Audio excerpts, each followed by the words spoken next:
جواب دیتا ہے وما خلقت الجن والانس الا ليعبدون، تمہیں پیدا کیا ہے دیکھنا چاہتا ہوں، میرے بندے بن کے چلتے ہو کہ نہیں چلتے ہو، میرے بندے بن کے چلو۔ خلق الموت والحیات، زندگی موت کو کیوں بنایا؟ لیبلوکم ایکم احسن عملا، میں دیکھنا چاہتا ہوں اسلام آباد میں مجھے کون راضی کرتا ہے، نفس و شیطان کو کون راضی کرتا ہے، اچھا عمل کون کر کے آتا ہے، برا عمل کون کر کے آتا ہے۔ انا جعلنا ما علی الارض زینۃ لها لنبلوہم ایہم احسن عملا، میں نے جو اسلام آباد کو خوبصورت بنایا اور بڑے خوبصورت پہاڑیاں اور اوپر مری کی پہاڑیاں، سوات کالم کی پہاڑیاں، وادیاں، میدان بوسا، یہ میں نے اس لیے سب کچھ بنایا ہے کہ میں تمہیں دیکھنا چاہتا ہوں کہ تم میں خوبصورت اور اچھا عمل کون کرتا ہے۔ یہ نہ سمجھنا کہ تمہارا رب سو گیا ہے، لا تأخذہ سنۃ ولا نوم، یہ نہ سمجھنا کہ تمہارا رب کمزور ہو گیا ہے، ما کان اللہ لیعجزہ من شیء، یہ نہ سمجھنا کہ آبادی کی کثرت سے تمہارا رب اب گنتی نہیں کر سکتا اور غافل ہو گیا ہے، لا تحسبن اللہ غافلا عما يعمل الظالمون، یہ نہ سمجھنا رات کے اندھیرے، اسلام آباد کی کالی رات اور اس کالی رات میں ہونے والی مستیاں وہ تمہیں اللہ سے چھپا لیتی ہیں، یہ نہ سمجھنا کہ اندھیرا اس سے کسی چیز کو چھپا لیتا ہے۔ سواء منکم من اسر القول ومن جہر بہ ومن هو مستخف باللیل وسارب بالنہار، رات کے اندھیرے میں کرو، دن کے اجالے میں کرو، پہاڑ کی غار میں کرو، زمین کی تہ میں کرو، چوٹیوں پر بیٹھ کر کرو، میدانوں میں چھپ کر کرو، خلاؤں میں کھو کر گم ہو کر کرو، جو بھی کرو گے تیرے رب کی طاقتور نظر تمہارے اوپر پڑ رہی ہے، غافل نہیں ہے، رات کے ناچنے والوں کو بھی دیکھ رہا ہے اور رات کے رونے والے کو بھی دیکھ رہا ہے، گھنگرو باندھ کے ناچنے والے بھی اس کے سامنے ہے اور مسلح پہ کھڑے ہو کر بے قراری سے اللہ کو یاد کرنے والی بھی اس کے سامنے ہے۔ پوسٹر کی زینت بن کے فون بیچنے کے لیے آئے کہتے آج آزادی کا دور ہے، یہ کیسی آزادی ہے کہ عورت اتنی سستی ہو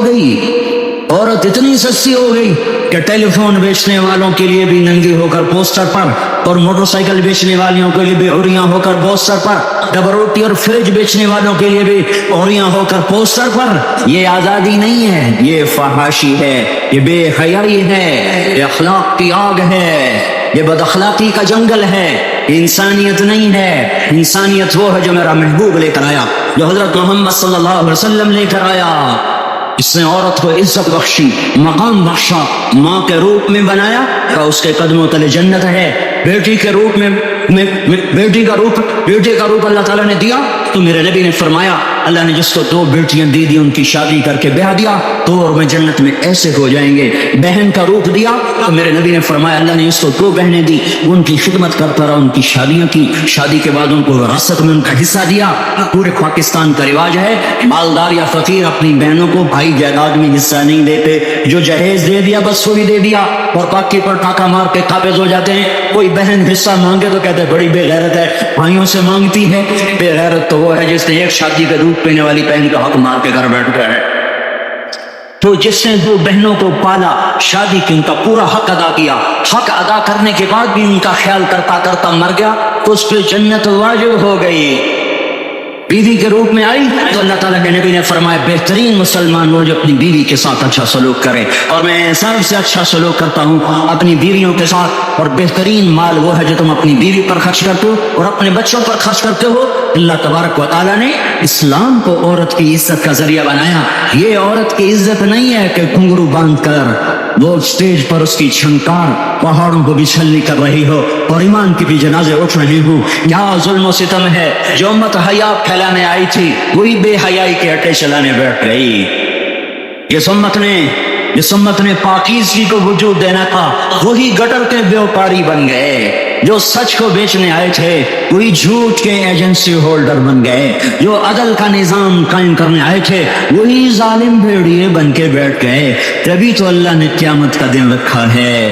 مظلوم کی ہائے سے بچو، شاید آج طاقت کے نشے میں تجھے کسی ماں کا آنسو ٹپکتا ہوا نظر نہ آئے، شاید کسی بوڑھے باپ کی فریاد تیرے در تک نہ پہنچے، شاید کسی معصوم بچے کا رونا تیرے کان تک نہ پہنچے۔ انتظار کرو، ایک دن آ رہا ہے، انہم یرونہ بعیدا ونراہ قریبا، تمہیں دور نظر آتا ہے ہمیں قریب نظر آتا ہے. یوم تکون السماء کالمہل وتکون الجبال کالعہن، جب آسمان پھٹ جائے گا پہاڑ روئی بن جائیں گے. اذا السماء انفطرت، جب آسمان پھٹے گا. واذا الکواکب انتثرت، جب ستارے جھڑیں گے. واذا القبور بعثرت، جب قبریں اکھڑیں گی. آج ظالم و مظلوم میں نکھیڑا کرنے کے اللہ خدا رہا ہے. بہت سے دوست کہتے ہیں مسلمانوں کے ساتھ کیا ہو رہا ہے، کیا ہو رہا ہے، کیا ہو رہا ہے، کافر کیا کر رہے ہیں، ظالم کیا کر رہے ہیں. جس کے ہاتھ میں حکومت ہے وہ فرعون بن چکا ہے، جس کے ہاتھ میں طاقت ہے وہ یہ کر چکا ہے. کوئی نہیں پوچھنے والا، کوئی نہیں ارے ہے، ہم جلد باز ہیں وہ بردبار ہے. ہماری طبیعت میں جلدی ہے، اس کی طبیعت میں بردباری ہے. وہ ظالم کو بھی دیکھ رہا ہے، مظلوم کی آنکھیں سسیاں بھی سن رہا ہے. غافل نہیں ہے، اللہ کا عرش ہلتا ہے جب مظلوم کپ کپاتا ہے. مظلوم کافر بھی ہوگا تو اللہ اس کا ساتھی بن جائے گا. مظلوم کی کوئی برادری نہیں اللہ کے دربار میں. مظلوم کی ایک ہی برادری ہے، وہ مسلمان ہو، وہ ہندو ہو، وہ دہریہ ہو، وہ کافر ہو، یہودی ہو، عیسائی ہو، بدھ مت ہو، بت پرست ہو، آتش پرست ہو. مظلوم ہے تو اللہ اس کے ساتھ ہے. ارے اللہ کے قدموں میں جھکو، اللہ کو منا لو، حکومتوں کے پیچھے مت پڑو. وہ ظالم ہے تو صبر کرو، ان قریب اللہ آ رہا ہے. وہ عیاش ہے تو صبر کرو، ان قریب اللہ آ رہا ہے. افسر راشی ہے تو صبر کرو، ان قریب اللہ آ رہا ہے. ہاں تم دیکھتے نہیں ہو، یہاں حسین کا سر نیزے پہ چڑھ گیا اور یزید تخت پہ بیٹھا رہ گیا. ابن زیاد نے فتح کا جھنڈا لہرایا اور آل رسول کی لاشیں تڑپا دیے گئے. اللہ کی قدرت اور سنت میں غور تو کرو. ضروری نہیں جن سے راضی ہو ان کے جھنڈے لہرائے، جن سے راضی ہوتا ہے ان کو کبھی یوں بھی کر دیتا ہے. کائنات کا سب سے مقدس قافلہ، سب سے مقدس خاندان، سب سے مقدس نسل، خراسان میں ایک آل رسول میں سے شخص کا انتقال ہوا. فاقے آئے، بیوی نے اپنے فاقہ چھپانے کے لیے ہجرت کی، سمرقند چلی گئی. وہاں پہنچی تو ایک والی سمرقند کے پاس گئی. مسافر ہوں، پردیسی ہوں، آپ کے لیے ٹھکانہ چاہیے، بچوں کے لیے خوراک چاہیے، میں آل رسول میں سے ہوں. اس نے کہا کوئی گواہ لاؤ تو آل رسول میں ہے. تو میں تو پردیسی ہوں، میرا تو کوئی گواہ نہیں. وہ کہنے لگا یہاں ہر دوسرا آدمی کہتا ہے میں آل رسول ہوں. وہ پریشان ہوئی. کسی نے کہا وہ جو فارسی ہے نا آتش پرست بڑا سخی ہے، اس کے پاس چلی جا. اس کو جا کر بتایا میں آل رسول میں سے ہوں اور میں پردیسی ہوں، مجھے 1-2 رات کا ٹھکانہ چاہیے جب تک کہ میں اپنا کوئی روزگار نہ بنا لوں. اس نے اس کو گھر میں ٹھکانہ دیا. رات کو والی سمرقند نے خواب دیکھا کہ وہ جنت میں ہے اور ایک عالی شان محل ہے. اس کے دروازے پر حضرت محمد صلی اللہ علیہ وسلم کھڑے ہوئے ہیں. عمر آ کر کہتا ہے یا رسول اللہ یہ کس کا گھر ہے؟ تو آپ نے فرمایا ایک مسلمان کا گھر ہے. تو اس نے کہا یا رسول اللہ میں بھی مسلمان ہوں. تو آپ نے فرمایا اپنے اسلام پر گواہ پیش کرو، اپنے اسلام پر گواہ پیش کرو. تو ایسے کانپ گیا. پھر آپ نے فرمایا میری بیٹی آئی تو تو نے کہا گواہ پیش کر، تو تو بھی اپنے اسلام پر آج گواہ پیش کر. آل رسول تھے، اس سے وہ ضرورت کے وقت آئی اور تو نے گواہ مانگے. یہ خاندان ہے، یہ خاندان کائنات کا افضل ترین.